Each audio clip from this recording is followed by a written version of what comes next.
3 ரூ. 10 4 ரூ. 10 இந்த சமோசா நம்ம ஸ்கூல் படிக்கிறப்ப சாப்பிட்ருப்போம் நண்பா. இந்த ஒரு சூப்பரான ஒரு சமோசாவை தான் நம்ம இன்னைக்கு நம்ம பண்ண போகிறோம். அதுக்கு முன்னாடி வீடியோ பார்க்குறவங்க ஃபுல்லாக பாருங்கள், அப்போ தான் ரெசிபி புரியும். மறக்காமல் வீடியோ பார்க்குறவங்க லைக் பண்ணுங்கள், ஷேர் பண்ணுங்கள், மறக்காமல் கமெண்ட் பண்ணிவிட்டு நம்மளோட சேனலை ஜாயின் பண்ணிக்கோங்க நண்பா. ரொம்ப ஈஸியாக எப்படி பண்ணுறேன்னு பார்க்க போகிறோம். இதுக்கு கொஞ்சம் மைதா எடுத்துக்கோங்க, அப்புறம் கொஞ்சம் ஓமப்பிள், அப்புறம் தேவையான சால்ட்டு. இதை நல்லா போட்டு ஃபஸ்ட்டு ஓமப்பிள்ளையும் சால்ட்டையும் போட்டு மைதாக்குள்ளே நல்லா மிக்ஸ் பண்ணிக்கோங்க. மைதா எப்போவுமே ஒரு 2 to 3 டைம்ஸ் நீங்கள் சலிக்கிறது நல்லது. ஏன்னா அதில் ஏதாவது பூச்சிக்கு இருக்க சான்சஸ் இருக்குது. நீங்கள் சலிச்சு நீங்கள் பண்ணீங்கன்னா மேபி குழந்தைகளுக்கு கொடுக்கறதுக்கு பெட்டராக இருக்கும். நல்லா அளவான தண்ணி போட்டு நல்லா பரோட்டாக்கு பேசுகிற மாதிரி இல்லாமல் லைட்டாக பூரிக்கு பேசுகிற மாதிரி பேசுங்க. பேசினதுக்கப்புறம் நீங்கள் என்ன பண்ணுறீங்கன்னா அதை ஒரு கொஞ்ச நேரம், ஒரு மேக்ஸிமம் ஒரு 2 மணி நேரம் விட்டுருங்க. டொமேட்டோ நம்ம இதில் சேர்க்கவே போகிறது கிடையாது. நம்ம அதுக்கு பதிலாக கேப்சிகம், ஆனியன், அப்புறம் இது 2 தான் மெயின் நம்ம சேர்க்க போகிறது. டொமேட்டோ வேண்டாம். கேப்சிகமும் ஆனியனும் நல்லா 2 மிக்ஸ் பண்ணி டேரெக்டாக ஆயில் போட்டு நீங்கள் உள்ளே போட்டுருங்க. மெயின் லோ ஃப்ளேமில் மட்டும்தான் நீங்கள் இது நான் இந்த சமோசாவை பண்ணணும். ஹை ஃப்ளேம் போச்சுன்னா உங்களுக்கு கண்டிப்பாக டேஸ்ட் மாறிடும். அதனால் நான் செய்கிற மெத்தட் அப்படியே பண்ணுங்கள். எப்போவுமே எடுத்தோடனே இஞ்சி பூண்டு போடாமல் கொஞ்சம் கேப்சிகம் அண்டு ஆனியன் வணங்கினதுக்கப்புறம் இஞ்சி பூண்டு பேஸ்ட்டு போடுங்க. ஏன்னா இது கொஞ்சம் உங்களுக்கு ஃப்ளேவர் ஜாஸ்தி கொடுக்கும்.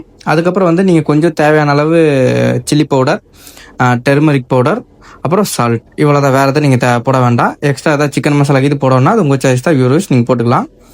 போட்டதுக்கப்புறம் நீங்கள் ஸ்மாஷ் பண்ணி, அதாவது பொட்டேட்டோ பாயில் பண்ணி வச்சுருக்க பொட்டேட்டோவை ஸ்மாஷ் பண்ணி உள்ளே போட்டு பண்ணி 2-3 தடவை நீங்கள் நல்லா மிக்ஸ் பண்ணிங்கனாலே சூப்பரான ஒரு சமோசா மசாலா ரெடி. அதுக்கப்புறம் டோக்கு வந்துடுவோம். டோக்கு நம்ம என்ன பண்ணுறோம்னா ஃபஸ்ட்டு ஒரு நல்ல மைதா எடுத்து டோ போட்டு கீழே நல்லா போட்டு நீங்கள் நீட்டாக நம்ம போட்டு வச்சு நம்ம பசங்க வச்சுக்க டோவை நீட்டாக போட்டு நல்லா ஃபஸ்ட்டு தட்டிடுங்க.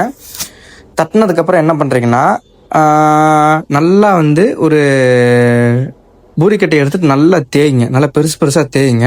தேய்ச்சதுக்கப்புறம் ஸ்லைஸாக, அதாவது கோடாக உங்களுக்கு பப்ஸ் எந்த லெவலில் வேணுமோ அதுக்கு தகுந்த மாதிரி நீங்கள் நல்லா நீட்டாக கட் பண்ணுங்கள்.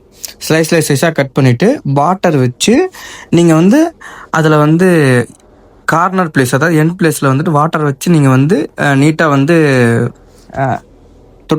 தொட்டு நீங்கள் ஃபோல்ட் பண்ணி உங்களுக்கு எந்த லெவல் வேணுமோ அந்த லெவல் நீங்கள் ஃபஸ்ட்டு கட் பண்ணுங்கள்.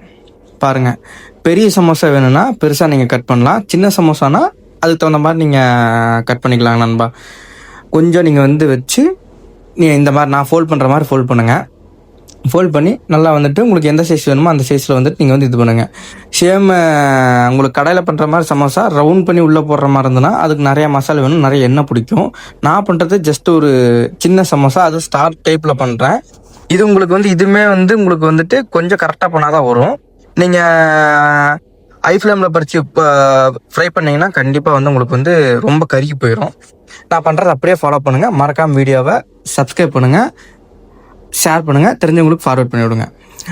நான் பண்ண மாதிரி ஃபோல்ட் பண்ணிட்டீங்களா? ஃபோல்ட் பண்ணதுக்கப்புறம் நீங்கள் என்ன பண்ணுறீங்கன்னா நீட்டாக ஆயில் லோ ஃப்ளேமில் வச்சுருங்க. ஒரு 20 to 25 மினிட்ஸ் முன்னாடியே நீங்கள் ஆயில் லோ ஃப்ளேமில் வச்சு விட்டிங்கன்னா உங்களுக்கு டேரெக்டாக சமோசா போடுறதுக்கு உங்களுக்கு கரெக்டாக இருக்கும். ஏன்னா எடுத்த உடனே நீங்கள் ஹை ஃப்ளேமில் போட்ட உடனே பொரிக்கிறதுக்கு போனீங்கன்னா உங்களுக்கு சமோசா சத்தியமாக டேஸ்ட் வராது. உங்களுக்கு கருகி போயிடும் போட்ட உடனே. லோ ஃப்ளேமில் முன்னாடியே ஒரு 25 மினிட்ஸ் முன்னாடியே வச்சுட்டு அதுக்கப்புறம் நீங்கள் ஃப்ரை பண்ணிங்கன்னா பர்ஃபெக்டான ஒரு கிறிஸ்பியான ஒரு சமோசா வேறு லெவலில் ரெடி ஆயிரும். பாருங்கள், எப்போவுமே சமோசா எப்படி ஃபுல்லாக பொரிஞ்சிச்சுங்கிறது பார்க்குறதுக்கு அதுவே ஆட்டோமேட்டிக்காக மேலே ஒரு ஆயிலுக்கு மேலே வந்ததுன்னா, கோல்டன் கூட வந்ததுன்னா சமோசா ஃபுல்லாக ஃப்ரை ஆயிடுச்சுன்னு அர்த்தம். பாருங்கள், ஃபஸ்ட் நான் உள்ளே போயிடுச்சு, இப்போ மேலே வந்துருச்சு பார்த்தீங்களா? இந்த மாதிரி வந்துருச்சுன்னா ஃபுல் ஃப்ரை ஆயிடுச்சுன்னு நீங்கள் நினச்சிக்கலாம். எடுத்து டேரெக்டாக சர்வ் பண்ணலாம். அட்டகாசமான பர்ஃபெக்டான சமோசா வேறு லெவலில் ரெடி நண்பா. இந்த வீடியோவை லைக் பண்ணுங்கள், ஷேர் பண்ணுங்கள், மறக்காமல் கமெண்ட் பண்ணுங்கள். எம்எஸ்டி ஃபேமிலியை ஜாயின் பண்ணிக்கோங்க நண்பா. தோட்ட சீரீஸ் கூடிய சீக்கிரம் வரும். மறக்காமல் இந்த ரெசிபியை ஃபேமிலியோடு செஞ்சு சாப்பிடுங்க. எப்படி இந்த ரெசிபி யாராவது செஞ்சிங்கன்னா மறக்காமல் கமெண்ட் பண்ணுங்க நண்பா. Bye guys.